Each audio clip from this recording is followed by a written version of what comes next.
my account turi kubona icyanditse bita package imbere hano muri kubona hari basic no kuvuga kuri iyi konte package y'uyu muntu ageze ku rwego rwa basic ni umuntu washoye 100 amazina y'ama package yose ndi bwirwe nyasubiramo noneho munsi y'iri zina rya package yawe hari icyo bita valuation ese valuation ni iki valuation abantu benshi dukunda kwitiranya n'amafaranga dufite tugomba kubikuza kenshi umuntu akavuga ati none se ko nari mfiteho 33 ukaba mbona wankore trading ukambwira ko mfitemo 10 byagenze gute no kuvuga rero valuation ibiriho igiteranyo cy'agaciro share ufite ahangaha kuri i100 account nimba muri kuhabona handitse munsi ya valuation hari ranka urabona ko ari member hano haba hariho ranka yawe ariko munsi muri kuhabona i100 account rero irimo open account irimo saving account na certificate nibyo nshaka guhuza rero na valuation iyi open account na saving account iriho share ntabwo iriho vari mu mafaranga iriho ama shares aya ma shares rero agaciro kayo iyo ugateranije barebaho share igeze uyu munsi nibyo bibyara ari ya 33 muri kubona hejuru kuri valuation no kuvuga ngo izi shares ziri kuri open account nizi kuri saving account uteranije agaciro kabyo nibyo biguha kira giteranyo ubona hejuru kiri kuri valuation mukibuka ko rero iyo ugiye gukora withdraw cyangwa se iyo ugiye kubikuza ayo ukorera trading ayo ubikuza igihe cyose ushakiye na nizi shares ziri kuri open account nkanga muri kubona ko hariho 31 n'ibice ahandi hariho 31 naho n'ibice no kuvuga iziri kuri open account nizo utradinga turaza kora kuzi tradinga iyo uzi tradinze rero zivaho yo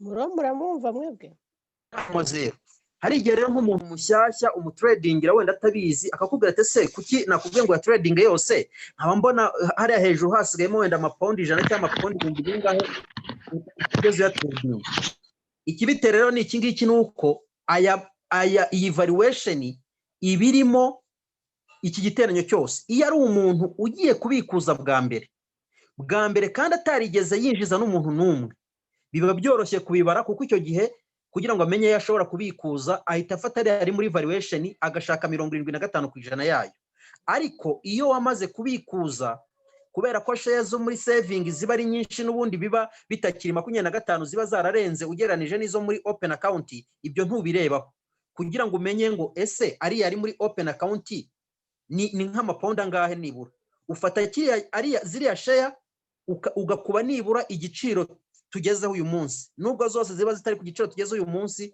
ariko nibura ubona average ukavuga ngo ayo nshobora kubona ntiyarenga yangaye icyo gihe wenda kaza aho hafi kuko nimba hari zo baguhaye ziri kuri 0 n'ibice 4 0 n'ibice 45 0 n'ibice 50 iyo ugiye kuzitradinga kubera ko zitarajya ku isoko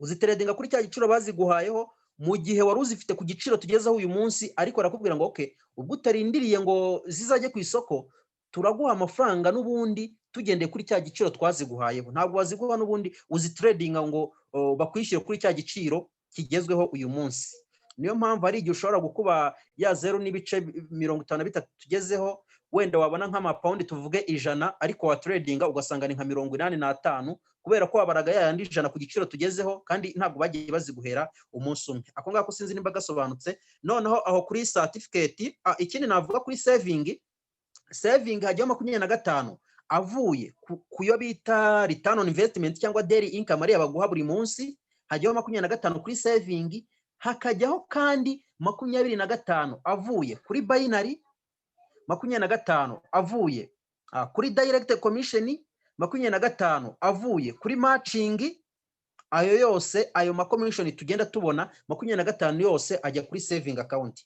niyo mpamvu umuntu umaze igihe uzasanga ushobora kuba ufite nk'ibihumbi nka 4 5 bingahe biri muri valuation. Kubera iki? Kubera ko kuri saving account ufiteho ibihumbi bigera muri 40 cyangwa 10 by'amashares. Ariko nanabamara impungenge kuri iki cya saving account uko benshi babyibaza ngo se ari kuri saving account tuzabikuza ryari. Ubundi bisanzwe kuri experience nabonye abagiyemo mbere iminsi 200 yabikarangira, ayanga yari kuri saving account bagiye bahita bayabazamurira kuri open account. Wabishaka nayo ukayatrading ukayabikuza, cyangwa se ukayarekeraho nkuko nayo ari kuri open account ushobora kuyarekeraho kuzageza igihe share zigiriye ku isoko nimba nta kibazo ufite cyo kuvuga ngo nkeneye amafaranga. So aya rero ari kuri saving account niyo tutareba, hari wegeze kukibaza ejo bundi, niyo tutareba ngo ese ngo zizajya ku isoko rya cyangwa bizagenda gute. Nuko iminsi yawe 200 cyangwa se 100 bitewe nuko kwa kundi wagiye winjiza abantu bangahe bituma mu minsi 14 bituma bizamuka, ubwo batabizi reka neke kubacanga. Nuko numenya ko igihe iminsi 200 irangiye ya contract iziri kuri saving bazizamura zikaza kuri open account, nimba ufite ibihumbi 10 bakabizamura bikajya kuri open account ukabitradinga n'ubundi ukabibikuza. Reka rero dukomeze kuri icyo bita I100 price. Iki ni igiciro share igezeho.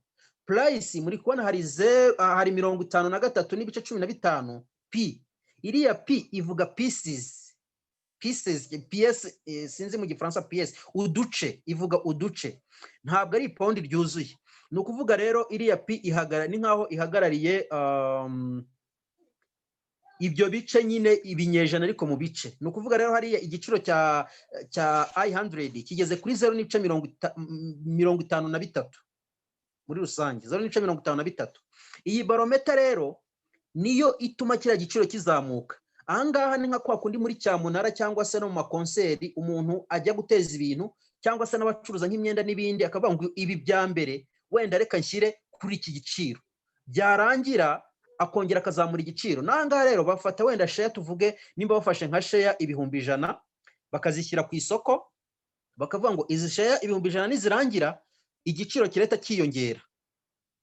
Noneho uko bagenda bagura, tuvuge uko ubonye direct se bakaguhaho share 25%, uko ubonye return on investment bakaguha za share zagiye muri open no muri saving, uko ubonye binary, uko abantu bagenda bagura package nyine niko barometer igenda izamuka, za share zigabanuka. Ni nko bakubwira ngo ubu ngubu share bashyize ku isoko kuri kino giciro tugezeho bigeze kuri 60% zigurwa, zidistribuwa mu banyamuryango zitangwa. Nibigera ku 100 nuvuga za zindi bashyizeho ziraba zishize, bahite bongera igiciro noneho bacuruze ku kindi giciro kisumbuyeho, gutyo.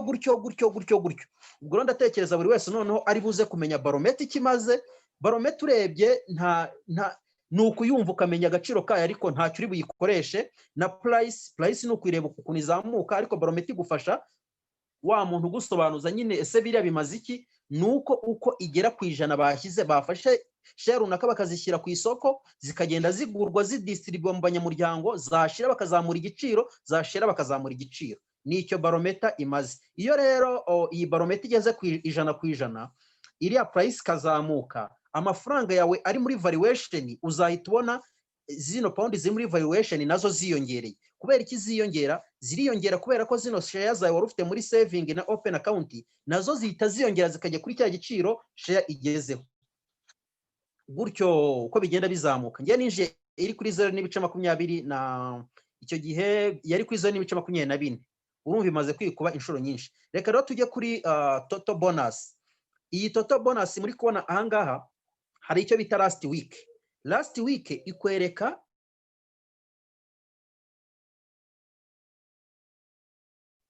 ama bonus winjero. Hajyaho ama bonus, ntabwo hajyaho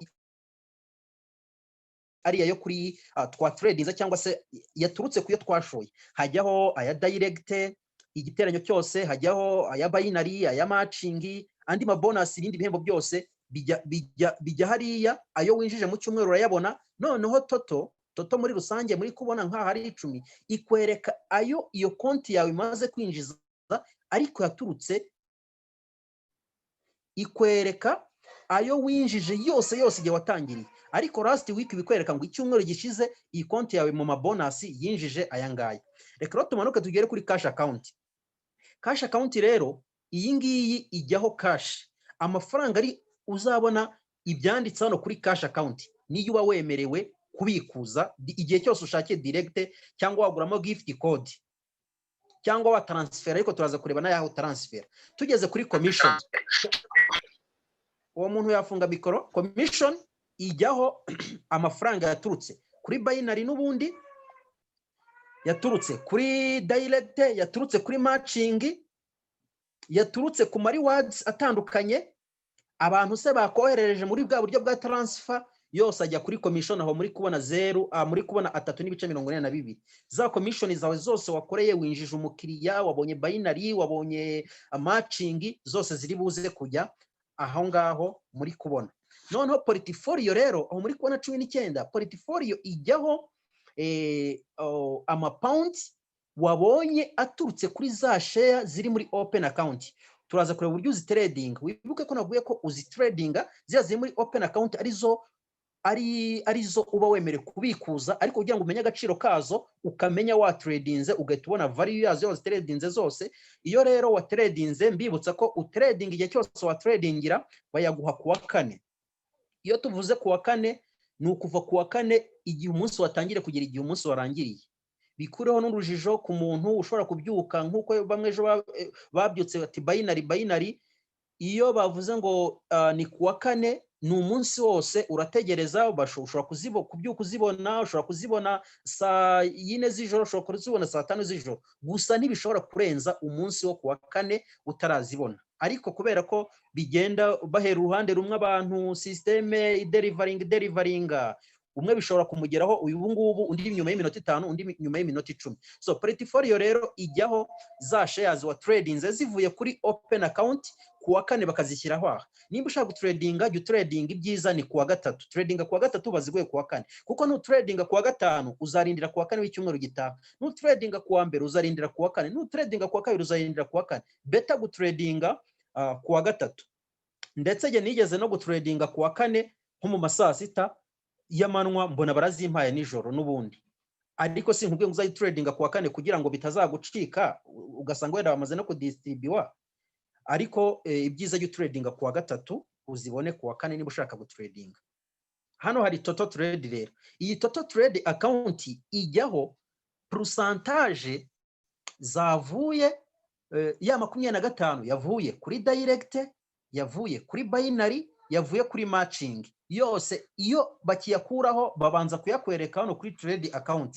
Iyo bamaze kuyakwereka kuri trade account, nabonye akenshi kuwa mbere ari bwo bahita bayaguramo share bakayajyana hejuru. Ni ukuvuga abari hano ari amapound ni 25 yavuye kuri direct, kuri binary tuvuga nimba yinjije umuntu w'igihumbi ukabona amapound 100 ya plutôt ya direct, 25% yayo na amapound 25 bahita bayashyira aha ngaha, barangiza bakazaya kuguhamo share bingana ku giciro kigezweho, bakayahita babizamura, za share bakaza bakazizamura zikaza aha ngaha muri saving account. Noneho valuation yawe nayo igahita yiyongeraho ya mapound avuye hariya kuri trade account akaza hano muri valuation. N'ubundi ukazategereza kuzayagiraho access full igihe azaba yagiye ku isoko, cyangwa se ya minsi yawe 200 ya contract izaba yarangiye. Aho niho hajyaho trade account. Ndatekereza buri wese ntaze gutekereza yuko ayo ya tradinze avuye kuri open account azaza kuri trade account, ahubwo tubonye ko trade account hajyaho 25% yavuye kuri za binary, kuri direct, kuri za matching bonus, akabanza kaza hano akamara igihe gito, bakazaya kuguramo share akazamuka hejuru. Ayo ya trade account. Network point turi kubona left tukabona right. Iyi ngiyi left muri kubona ahantu handitse TY ni total wakoze muri icyo cyumweru, nkari ni total made in this week. No kuvuga ni agaciro cyangwa se ni business volume y'abantu winjije muri iki cyumweru. Iyo rero utayakoresheje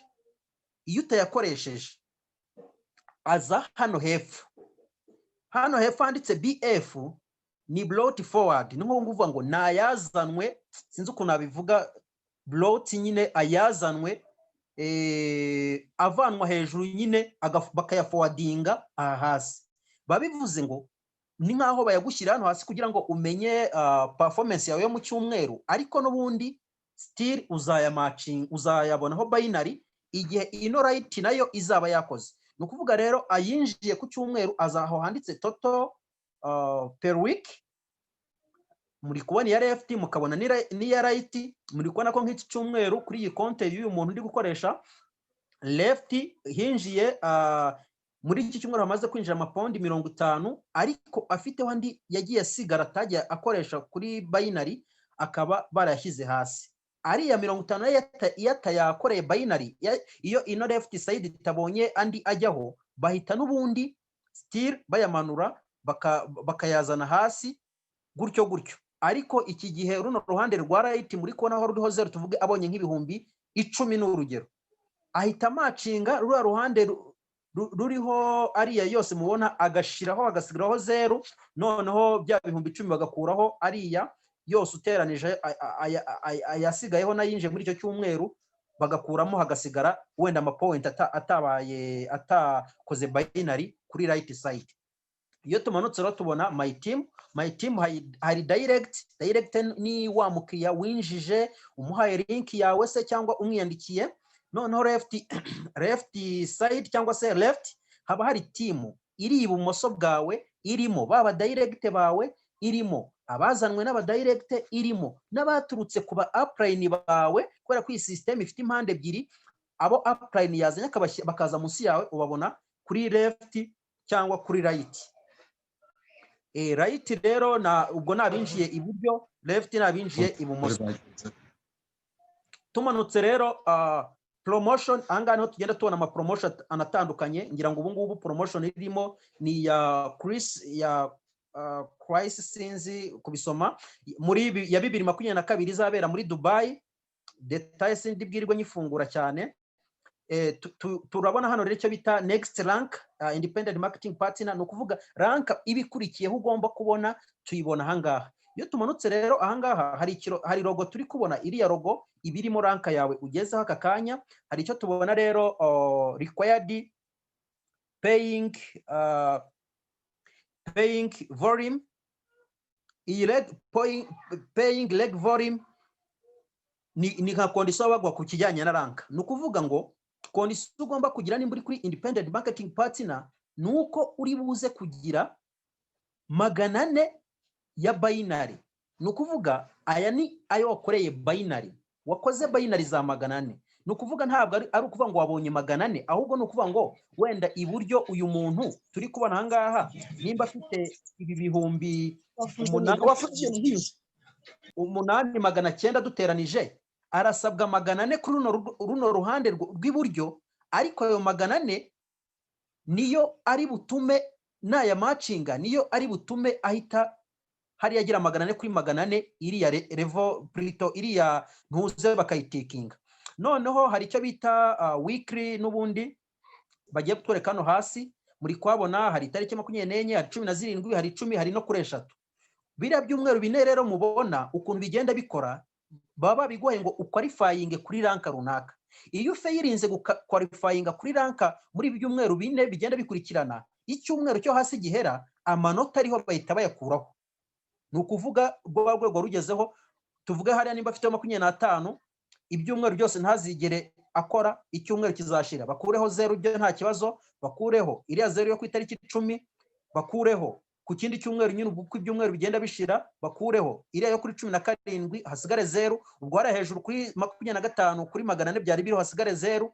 Ni ukuvuga bya byumweru bine bishoreranye, nimba ubura amapoint runaka kugira ngo ugere kuri ranka, iyo cyumweru gishize utarayigeraho, icyumweru gihera cyanyuma muri byumweru bine gihita kivaho, amanota bagahita bayakuraho, noneho bagahita bongeraho ikindi cyumweru, ukongera ugakora, utagera kuri ya ntuze n'ubundi ayo winjije muri cya cyumweru akavaho gutyo gutyo gutyo.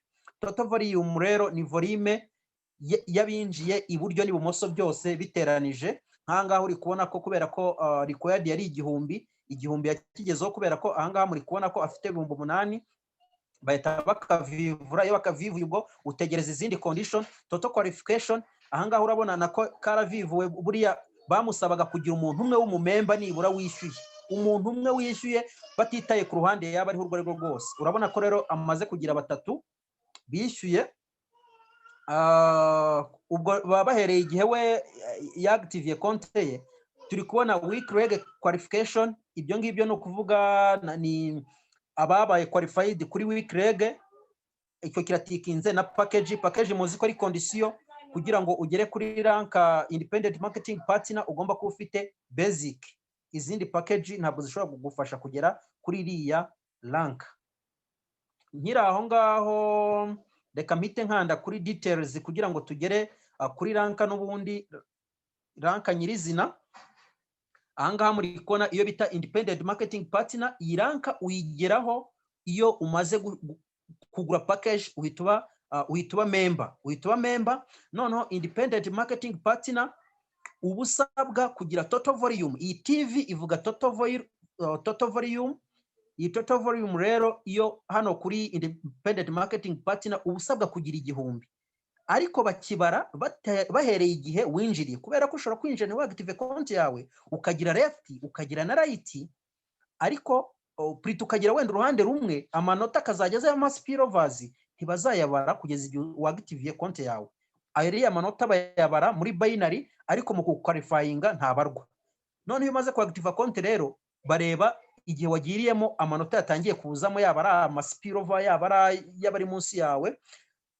Independent marketing partner ubusabwa 1000 muri totali, ugasabwa uruhande ruriho makeya kuba ufite 400 ukayabona muri bya byumweru bitarenze 4, kubera ko iyo birenze 4 agenda avaho nyine kuzageza igihe mbega uzayabona ageze kuri 400 nkuko twayibonye. Package paying package izo ngizo turazibona. Total qualification ni bya bindi niba abantu baba gusaba kubwe ngo kugira kuri ranka ugomba kuba ufite nibura umuntu umwe mu member wishyuye. Hakaza icyo bita week leg qualification, ni ukuvuga iyi ni condition baguha abantu bari ku ruhande rwawe ruri week, rudafite imbaraga, bagomba kuba bari qualifyinze. Hakaza na rewards. Iyo turebye rero kuri independent marketing partner ni kwinjiza kuba koko ubwiyemeza mirimo ugomba kwikora wigenga, nta gihembo kiriho. Ariko regional manager ubusabwa totali 6,000. Urabona ko baviviye kubera ko yabigezeho ubusabwa 6, ugasabwa ku ruhande ruriho makeya 2,500, ukaba ufite package ya stata ya 250, ukaba nibura ufite independent marketing partner umwe. Kuri aka kantu rero iyo ureba kugira ngo uzagere kuri regional manager, nimba bagusaba kugira independent marketing partner, iyo ushaka kugira ngo uzamuke muri ya maranka yawe ubashe kubona nk'aya mapondi 35, nibyo nakubwiye hari icyo bigusaba. Ureba abantu bari muri team yawe, abantu bari motive n'ubundi, ukabafasha kugira ngo bagire kuri ya ranka bari kugusaba. Ukareba umuntu wenda ndebe Batista ndi kubona arabura amanota makeya, namufasha gute? Namushyirira umuntu hehe mufashe abone za bayine nanjye nzibone ndetse nzamuke no mu maranka. Ni ukuvuga rero company ikiba yaragishyizeho kugira ngo twibuke ko tugomba gufashanya. Nimba izindi criteria zose waraziqualifyinze, ukabubura aka kantu ka independent marketing partner, kandi independent marketing partner isaba toto y'igihumbi kuri muri rusange, ikagusaba na 400 kuri week side, ni gute utafasha uriya muntu ngo abone 400 kuri ya week side agere kuri independent marketing partner uqualifying ubone iki gihembo? Nuko n'ibindi bihembo bimeze senior manager turi kuzibona. Ntabwo ibi tuhora tubivuga no muri presentation, ntabwo ngiye kubijyaho muri detail, nicyo nagira ngo mbereke gusa uko babibara. Muri kubibana condition nuko totali ayinje yose kuva wamara kwinjiza package ntabwo avaho, bagomeza kuyaheraho, ndetse na yandi kuri ya rank uvuyeho batikinze ukomerezo kuri ya manota, ariko bikagendera kuri bya byumweru nababwiye. Izindi condition ni za package ndetse niza abari qualified kuri rank runaka ugomba kuba ufite. Reka rero duse nk'abasubira inyuma, ngira ngo turangije akajyanye no kwa kundi kwinjira nkuko nabibabwiraga ngo iyo winjiye uko bigenda. Noneho tugiye kureba uciye hano ku kijyanye na profile. Tugeze kuri profile sasa. Turangije dashboard. Ako bita dashboard ni kariya kantu screen kwereka ziriya nkuru zose cyangwa aya makuru yose turangije. Kuri profile rero uza kuri profile hano. Profile ikintu cya mbere kibanza iyi foto iyo ushaka kuyishyiramo cyangwa se ushobora no kutayishyiramo, ariko ibyiza wanayishyiramo. Hano habanza amazina n'amayemeri n'iki, amatariki y'amavuko, amanimero ya telefone, ukaza igihe winjiriyemo n'ibiki n'ibiki. Iyo ushaka kweditinga rero ukanda hano, ukanda kuri edit, ugahindura imyirondoro yawe yose. Iyo ushaka gukora KYC uba ugomba gushyiramo imyirondoro ijyanye n'igihe wavukiye, amazina ari ku irangamuntu neza, warangiza ugashyiramo transaction password, ugakanda submit. Aha iyi konti yakoreye KYC. Iyo wakoze KYC ni uku nguku biba bimeze. Ikindi ni zino address ziba ari ngombwa kuzishyiramo n'ubundi. Uzishyiramo uko byumva, biterwa address. Hano habanza ushobora gushyiraho nimero z'umuhanda se iki, gusa umujyi birumvikana uba ari umujyi, post code. Iyo nta boîte postale ufite ushobora gushyiramo 04 cyangwa se ugashyiramo 00 gutyo. Igihugu utuyemo, ibyo ngibyo ndatekereza biri clear. Payment details. Noneho payment details, abantu mwifuza kujya mubikuza amafaranga yanyu mukoresheje banke, mwibuka ko kubikuza kuri banke bisaba ko ufite amapondi nibura ari hejuru y'ijana, bivuze nibura ko ufite 110, kubera ko iyo ufite 100 ntibikunda. Ugomba kuba ufite 110 bagakuraho rya 10 ukabikuza 100, kubera ko bacaginga 10%. Ahangaha rero bank payment, iyo ushaka kongeramo detaye za banke uraza ugakanda ahangaha ugashyiramo izina. Wamara gushyiramo izina ugashyiramo adress ya banke aho iherereye, bank address line 1 ushobora kuvuga wenda Beka Nyarugenge Avenue Dorape. Ntuze ya kabiri ushobora kureba boîte postale yabo ukayishyiramo, cyangwa se umuhanda. Ibi ngibi ntibabitenaho konti. Umujyi banke iherereyemo, izina rya banke ukarireba, iryo zina ry'ubucuruzi banke ikoresha. Ntiwandika ngo banke ya Kigali gusa, ugomba kureba izina bakoresha. Ushobora kureba kuri website yabo cyangwa kuri bordeaux ufite, cyangwa se no ku ikarita ufite, cyangwa no ku kindi kintu ukareba neza izina ryabo uko ryanditse. Ikindi igihugu banke iherereyemo ukagiselectinga.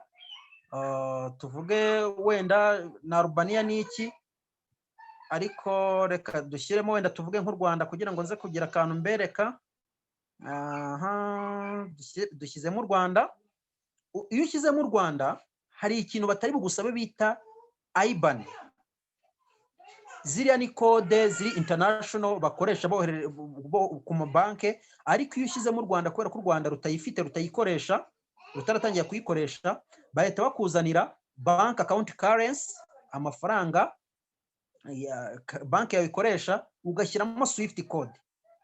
Iyi Swift code uyibaza banki yawe cyangwa ukayishaka kuri Google, ziba ziriho. Swift code ni code ibigizwe na lete 8, hakiyongeraho ino mibare 3 y'inyuma iranga ivuga branche ya banki yawe tuvuga wafungurije. Ariko sina ngombwa, ushobora kudashyiraho branche ugashyiraho headquarter biba bihagije, kuko amafaranga yageze mu gihugu ari kuri headquarter ya banki yawe, n'ubundi abari kuri konti yawe. Iyi mibare y'inyuma si ngombwa iyo ushaka kuyishyiraho ku bijyanye na branche, ariko si ngombwa cyane kuko ibiriya bibanza nibyo biba bikenewe.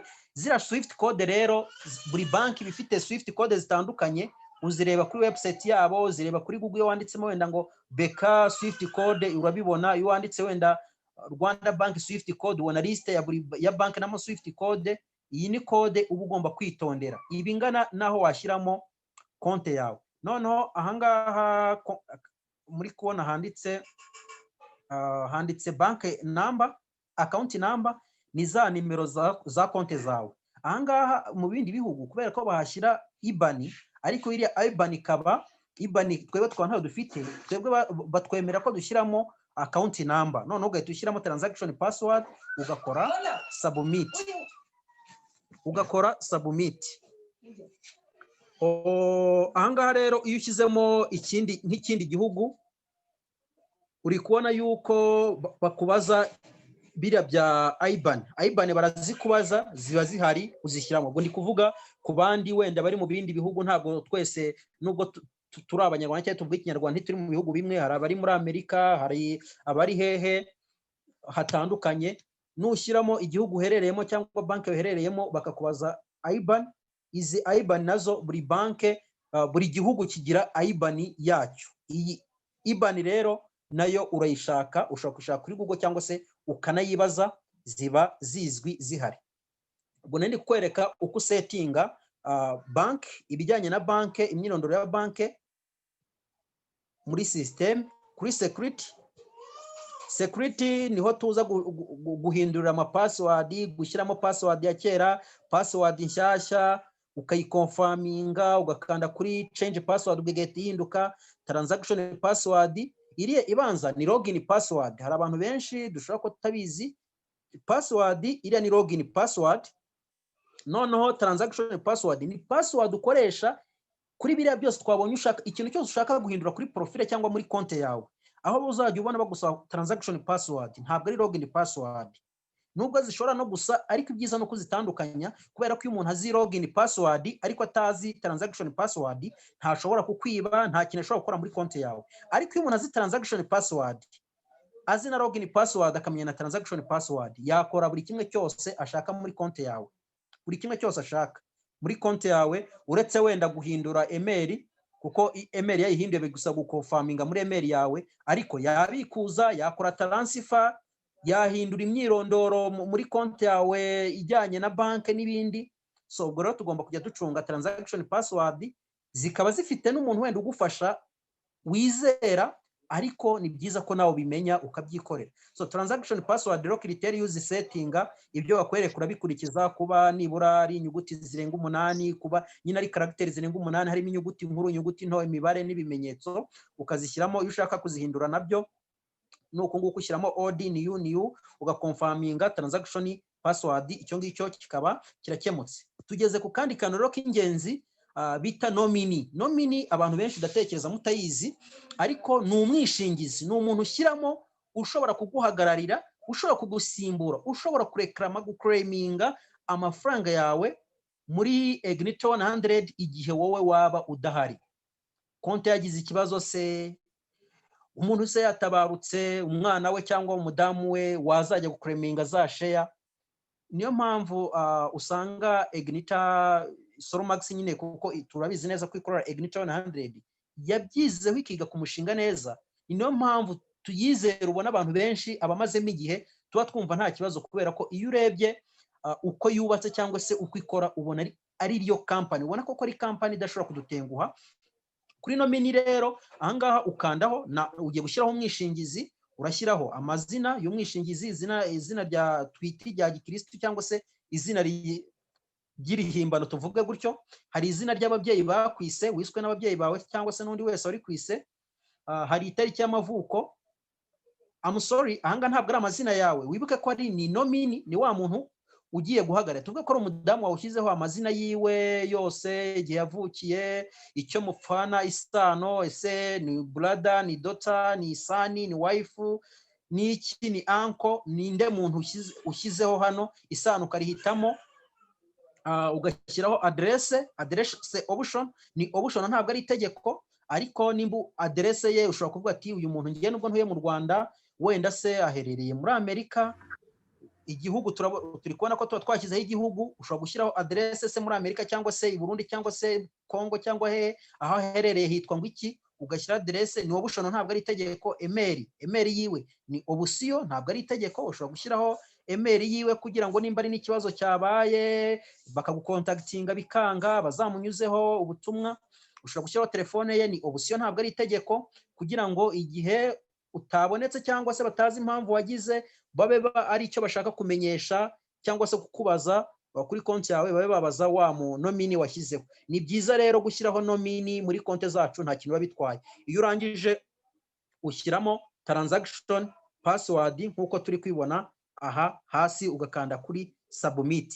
Ubwo ikijyanye na profile ndakirangije.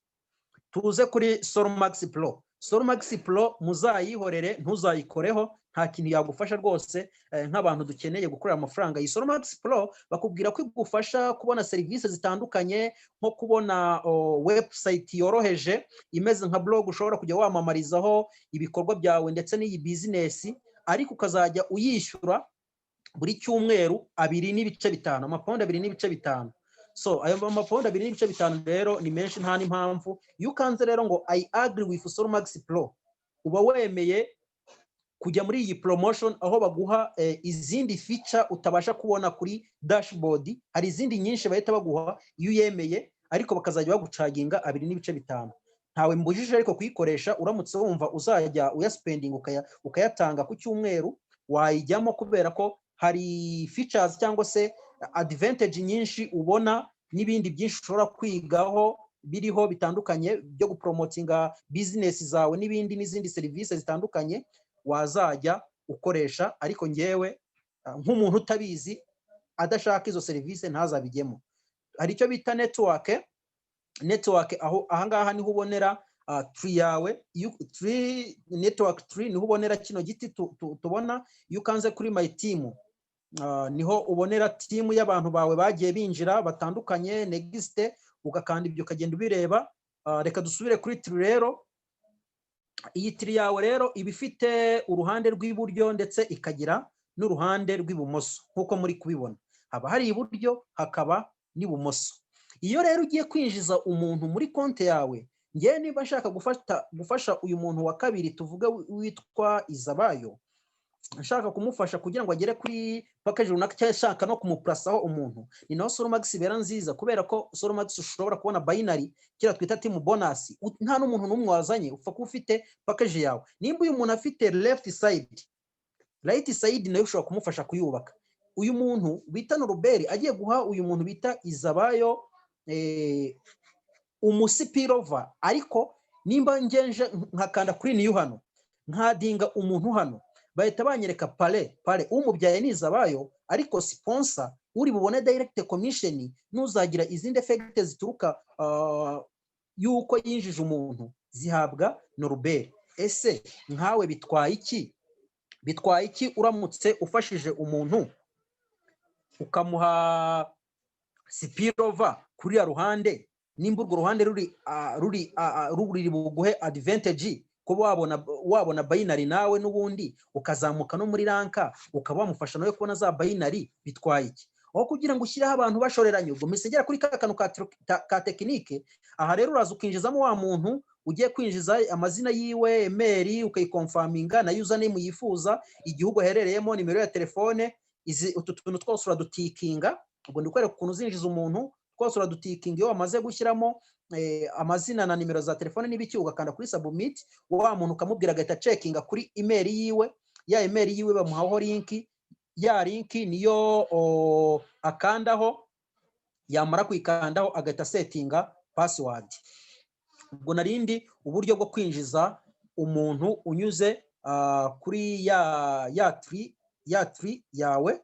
Ni ukuvuga urabona ko ushobora kwandika umuntu unyuze muri konti yawe ukamushyira ahantu ushaka, biruta kumuha link ngo niyandike. Iyo umuhaye link ngo niyandike, ajya kuri, nimba umuhaye link wamaze gushyira iburyo ahita ajya iburyo nyine, cyangwa se akajya ibumoso. Ariko ntiwavuga ngo ndashaka kumushyira iburyo bwa kana ko atanze link. Niba ushaka kumushyira iburyo bwa Izabayo, gwino muri konti yawe umwandike, yishyure, ubone direct Izabayo nawe ahita abona binary nta n'ikintu yakoze. Ngaho Solmax bera nziza rero muri teamwork, aho ushobora gufasha buri wese w'intege nkeya akaba yabasha kubona cya gihembo. Kandi nimba uruhande rwawe rumwe ruhengamye n'ubundi, kuza ugafasha umuntu nawe akaba yabasha kubona binary kandi nawe ukayibona, ndetse bikaba byagufasha no kujya wa muntu akazamuka muri ranka, nawe bikazagufasha kuzamuka muri ranka. Ni byiza cyane, tujye tubikora. Iyo ni ya tekinike rero ushobora kubaka timu, ugafasha timu yawe kandi nawe ukifasha, mwese mukaryoherwa. Ariko nanone tumenyere ko atari byiza yuko ujya muri timu gutegereze cyangwa se ublaming upline ngo ntabwo ngo yanyubakiye impande zose. Buriya muri network marketing biba binabujijwe, ntabwo ari byiza ko wubakira umuntu impande zose, kubera ko ni byiza ko umuntu aba umurida. Ni byiza ko umuntu yumva ko hari ikintu yifuza kugeraho agakora. Iyo wa muntu umwubakiye uruhande rumwe nawe akubaka urundi, biramufasha, ashyiramo imbaraga ze agakora, akubaka timu, bityo bikamufasha kandi nawe bikagufasha. Ariko nimba ufite abantu bawe, se tuvuge uziranye n'abantu 100, urababwiye 10 nibo bemeye business gusa, network yawe irarangiye, wa muntu abantu bose binjije nta numwe ugiye ngo abwire abandi baziranye, network igenda ikura, bizageraho bihagarare. Kandi iyo murebye izi business, inyungu nyinshi ziboneka cyane cyane muri teamwork, muri binary, muri direct, muri matching n'ibindi.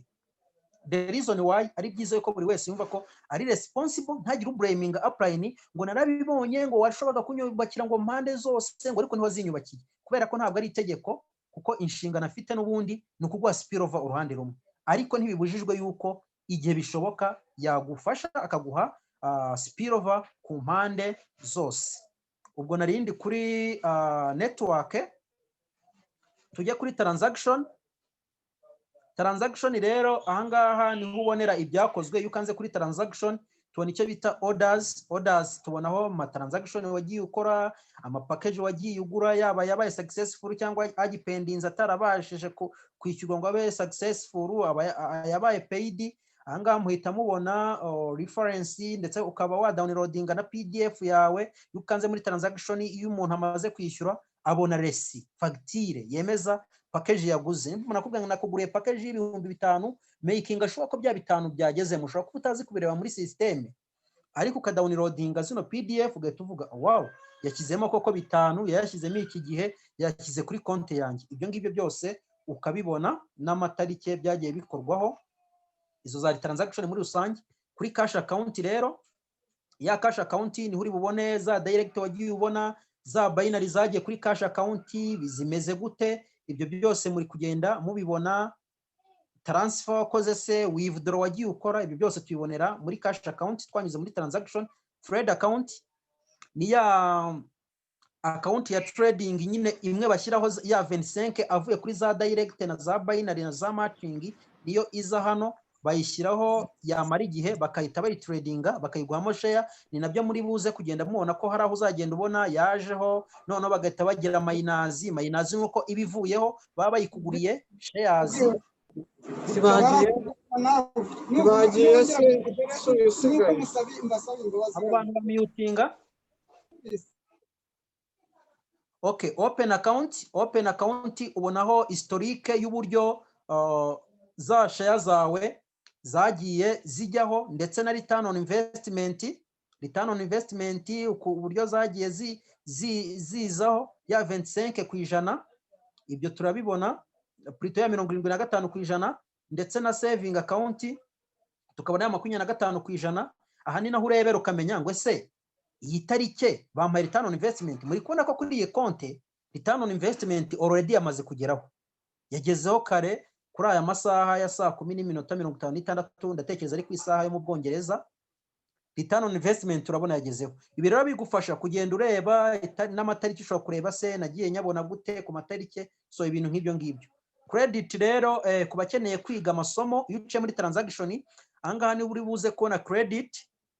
Za credit zawe rero no kuvuga kuri buri package uguze hari credit ubonaho. So credit rero ubonaho nizo izi mubona bite uko uguze package ubona credit. Izi credit rero nizo ukoresha ushaka kwiga amasomo. Amasomo agira credit zitandukanye, ni nkuko wiga engineering atandukanye n'uwiga human resources cyangwa se wiga ICT, usanga bitewe n'ikintu wiga n'ubushobozi burenze. Aya ma credit rero yafate nk'amanota cyangwa se ama point cyangwa amafaranga agura amasomo. Iyo ukanza kuri buy course ni guhita ukora login muri konte yawe. Ahangaha ni ukora login, uri kubona hahita hazamo ugashyiramo username, tuvuge nimba ari se Norbert n'iki ugashyiramo. Ndabona banjyana mu bintu byinshi, reka mbyihorere. Ariko uhita ukora login, wamara ukora login ni ukuvuga ahangaha icyo ukora ni ugushyiramo username yawe, ugashyiramo na password, ugahita ukanda login, ugahita ugera muri systeme irimo ibijyanye n'amasomo, ugahitamo isomo ushaka bitewe na credit ufitemo. Amasomo yose ntabwo agira credit zingana, hari abagura 20, hari abagura 10, hari nayo batanga certificate, hari nayo badatanga certificate. Nugeramo rero uzareba uvuga ati nkenera isomo niryo ryazamfasha mu kwihangira umurimo cyangwa se no mu kongera kariyeri yanjye, uba ari ryo ugura. Ubwo ndangije transaction, ngeze kuri my portfolio. My portfolio ni abantu mwese ni ikintu mukeneye, ni ikintu kandi gitera stress kuba upline ubaza ngo nkorera trading ngo mbingirira gutya ngo buri wese namenye uko akora trading. Ukora trading uza muri my portfolio. My portfolio startup bonus navuga ko zitatureba. Izi ni bonus baha ku makuru mfite ku bantu bafitemo ama project, niba abantu bafitemo ama project ya mishinga bafinansa wenda irimo ibyo ntibitureba. Mbega reka tuze kuri portfolio. Portfolio rero warranty ahangaha niho ushobora kuza kureba amafaranga cyangwa se kubikuza. Iyo ushaka kubikuza ya yandi wa tradinze kuri open account, na ahangaha uri buze uraza kuri portfolio warranty. Sinzi nimba twabyumvise. Niho uza iyo ushaka kubikuza ukaza ukakora request cyangwa ugakora buy gift code. Ni ukuvuga amafaranga ari kuri portfolio, urajya mwihangana nibivuga amafaranga niyo amapaundi.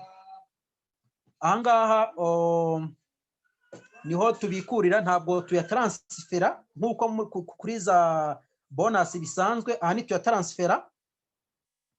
Noneho startup wallet nayo turayihoreye. Icyo bita iyi certificate. Iyi certificate rero ihabwa umuntu iyo ashaka kubona certificate ya share ziwe afiteho. Ni ukuvuga ni nk'urupapuro, nimba ntabwo ni urupapuro mpesha mwenda cyangwa se mpesha share. Ni ukuvuga ni certificate baguha yemeza ko ufiteho share zawe. Iteka ya certificate ukaba wazana hano umwana wawe akazaba yazakreminga za ntuza. Ariko iyo baguha certificate bivuze yuko ziba zirokinzwe, baba bazirokinze kubera ko wafashe certificate kugeza igihe runaka. Ni ukuvuga iyo ufashe certificate rero uba wemeye yuko urokinze share zawe, ukoze konte bloke. Aho hari muri my portfolio, ariko ntibirarangira ku bijyanye na trading. Ukinjiramo ubundi kuri my portfolio uramanuka, ukomeje kumanuka ubona information nka za zindi twabonye kuri dashboard, nizo ziri displayed hano. Hari icyo bita open account, ni za share twabonye kuri dashboard. Ushobora gutradinga, saving ni za zindi utemera gutradinga aka kanya kuri za condition twavuganye. Certificate nihe watse certificate. Ayeya, hano hari umuntu umpamagariyemo, reka ihangane kupe. Okay, I price info ni ibyo twavuze. Gift code, portfolio warrant niho bakwereka ayo ufite kuri portfolio wa tradinze ushobora kubikuza cyangwa se ukayaguramo gift code. Ahangaha rero muri kubona izi ni trade zakozwe. Aya ni ama reference trade zagiye zikorwa. Urascrollinga umanuke hasi hahera. Ni uri buze kubona package zawe wagiye ugura, ubone percentage uri kubona, ubone ayo umaze kubona, urebe nimba zikiri active zitararangira, ubone na total yayo uzabona. Noneho gutrading icyo bita, nimo nzajye mwumva ngo tugiye gutradinga rero, tuza hano ahanditse list I100 for trade, ukanda yes. Iyo ukanze yes haza aka kantu tuno tuntu tw'ubururu tw'utubure, uragafata ukagascrollinga ukakagera ku mpera. Ubu ndi gukora iki? Ndi gukora trading. Twese turi kwibona ko ndi gukora trading. Nimba ushaka tradinga zose yose twose ukatugeza ku mpera, ukatugeza ku mwisho. Wamara kutugeza ku mwisho rero ugashyiramo transaction password. Wibuke ko nta kintu wakora udafite transaction password. Ugashyiramo transaction password, ugatradinga, ukarindira wa munsi wo kuwa kane. Ahantu h'ingenzi rero ndaharangije bita kuri my portfolio. Tugeze kuri shop. Iyi shop idufasha kugura gift code, idufasha no kureba gift code twaguze, ndetse idufasha no kugura packages. Iyo rero ushaka kugura package uza ahangaha, no kuvuga uciye kuri shop ukaza kuri package, ugahitamo package runaka, se nimba ari smart, nimba ari loki, nimba ari basic, nimba ushari platinum, uhitamo buri package wifuza. Iyo umaze guhitamo package rero urascrollinga hasi, muri kubona ahantu handitse ngo I want to receive promotion I100 with my education package. Ako ngako urakareka n'ubundi. I'm sorry ndi kuri Zoom wihanganye. Noneho hari receive daily 100% I promotion. No kuvuga ugatikinga iyo ushaka kuzajya wakira return on investment buri munsi, wakira ama percentage y'inyungu ku munsi. Iyo wanditse rero, iyo utikinze kano kantu kanditse ngo transfer your I100 to the saving account and receive additional 100% of I100. Ni ukuvuga iki gihe uba wemeye kurokinga za share zawe mu mezi 12 utazireba utazikoraho zizamuka mu giciro, nyuma y'amezi 12 ukazabasha kuaccessinga za share zawe. Twibuka ko rero kumenya umubare wa share iyo uguze package, ufata package uguze amafaranga yayo, amapoundi nimba ari 200 cyangwa 5, ukagabanya igiciro kigezweho, ibyo ubonye ni share ukazikuba kabiri, warangiza kuzikuba kabiri kugira ngo ukore prediction y'amafaranga uzabona nyuma y'amezi 12, ugakuba gatandatu, hagati ya 6 n'8, kuko bateganya yuko ariho mu gihembwe cya kabiri ariho zizaba zigeze. Aho ngaho ni mu kijyanye no kugura package. Iyo urangije rero guhitamo, ukanda next.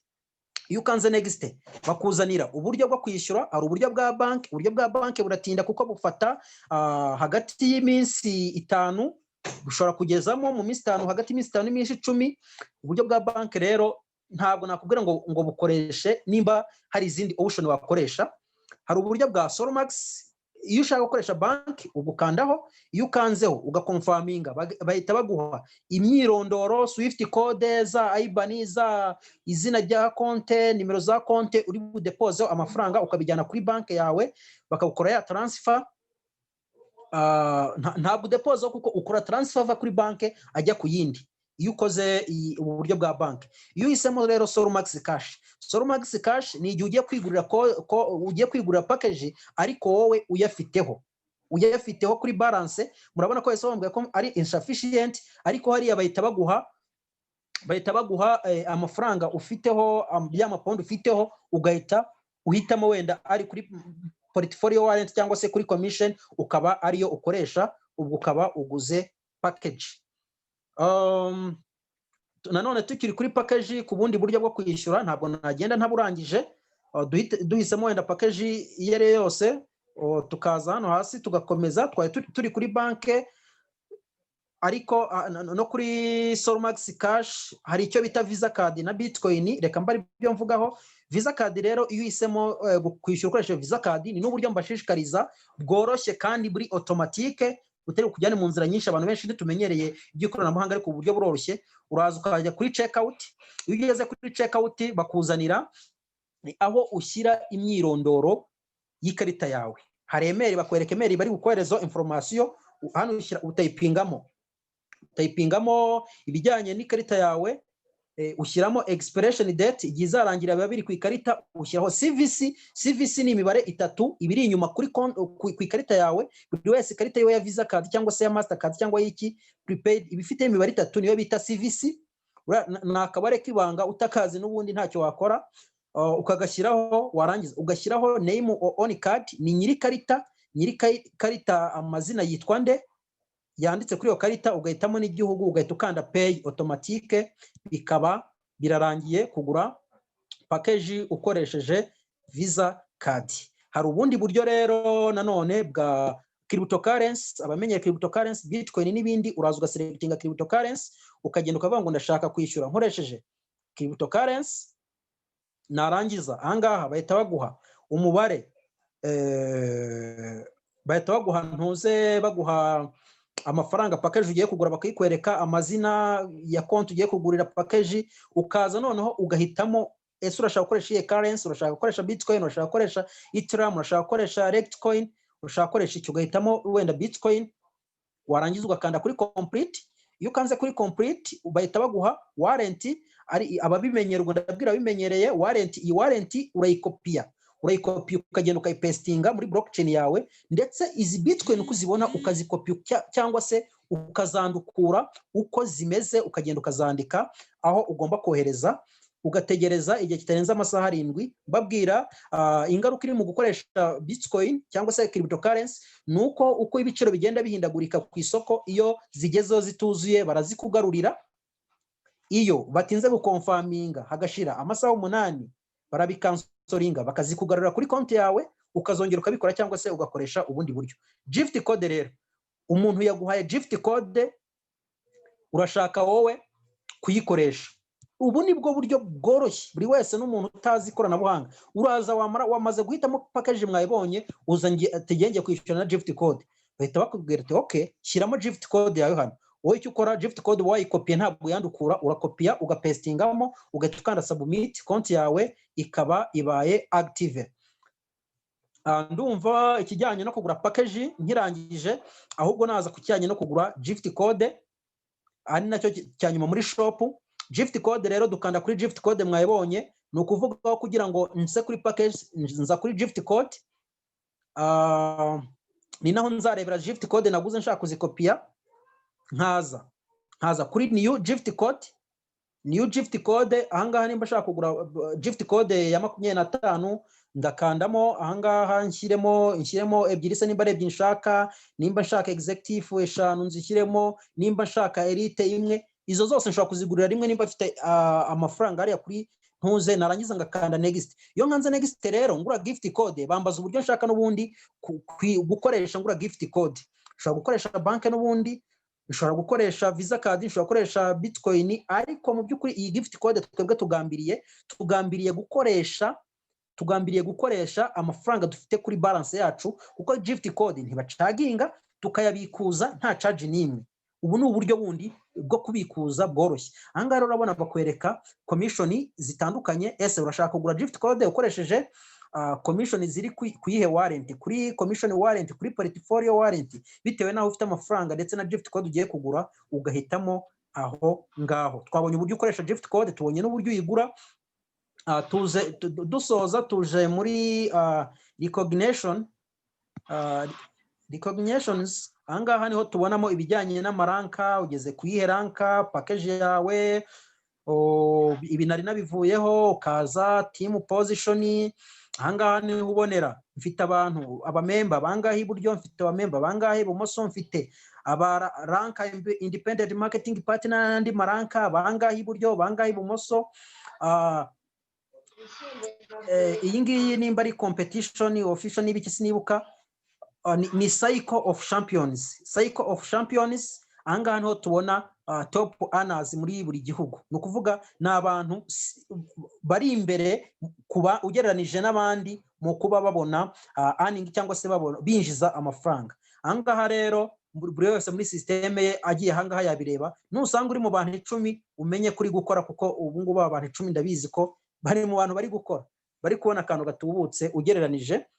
Muri kubabona list ahangaha ukareba ku rwego mpuzamahanga, nta munyarwanda twaye bwagira wabashe kujya muri abo top 10 ku isi. Nuzabona uwo muntu yagezemo ahangaha uzamenye ko nibura ari kwinjiza miliyoni ziri hejuru ya 20 ku cyumweru. Numubona yageze muri abo top 10 bari kuri global, ni abantu binjiza amafaranga menshi hejuru, nibura baba bari nibura mu bihumbi nka 5 cyangwa 10 by'amapound ku cyumweru kuzamura.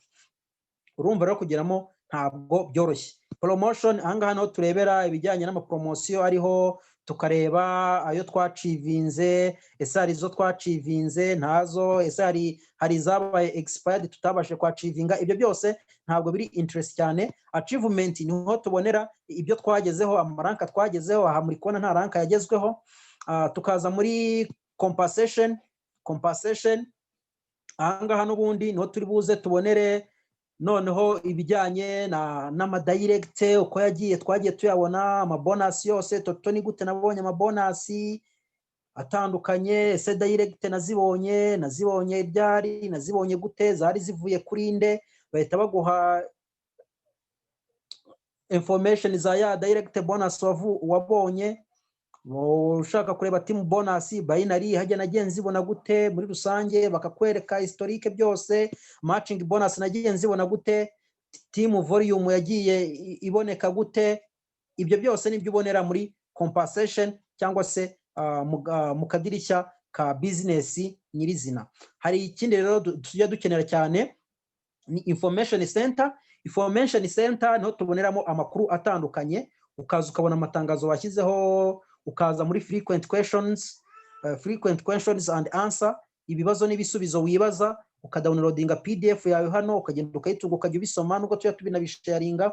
Ukaza kuri resources, imfasha nyigisho wakoresha, amapresentation ushaka mu ndimi zitandukanye, amarogose. Ibyo byose uza ukabisangamo hano muri resources. Muri video abantu benshi usanga bari kubaza back office, turi gusobanura izo back office zirimo hano. How to sign up, ibyo byose birimo hano.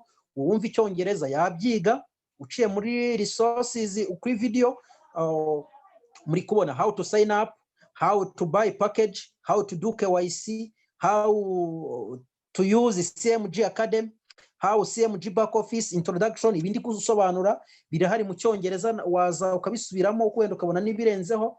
Ibi byose tubibona rero muri information center. Hari ikindi tuzajya dukenera kenshi, support. Nimba ugize ikibazo, tuvuge ugize ikibazo ntiwabonye binary, ndi kubagira inama, tuvuge nkurikije nk'amakuru twabonye ejo ndi kwa mbere, binary zatinze kuza kandi mu by'ukuri bari barabivuze kuri email naye babivuze, ariko kubera ko wenda umuntu atasomye cyangwa atabyumvise, ugasanga ari guhamagara upline sinabonye binary mfasha. Icyo ni ikibazo cya systeme. Upline nta kintu ashobora gukora kuri binary zawe. Upline nta kintu ashobora gukora kuri direct commission utabonye. Upline nta kintu ashobora gukora kuri withdraw wakoze igatinda cyangwa ntikugereho. Uza muri support, kansubira inyuma.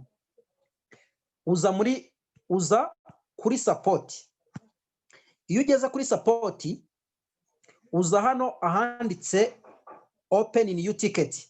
Open new ticket, ukanda kuri open new ticket, warangiza ugakanda ku mpamvu cyangwa departement iri bworiyanzwemo cyangwa iri bwoherezemo ikibazo cyawe ufite. Ese ufite ikibazo kuri konte, ese ufite reclamation, ese ni ikibazo rusange, ni ubumenyi ni ibintu ushaka gusobanukirwa neza, ese ufite ikibazo kuri KYC, ugahitamo. Iyo umaze guhitamo secteur cyangwa se departement ibarizwamo ikibazo ufite, ukanda kuri next. Iyo umaze ukanda kuri next, uraza ugashyiramo ukandikamo title ya cya kibazo.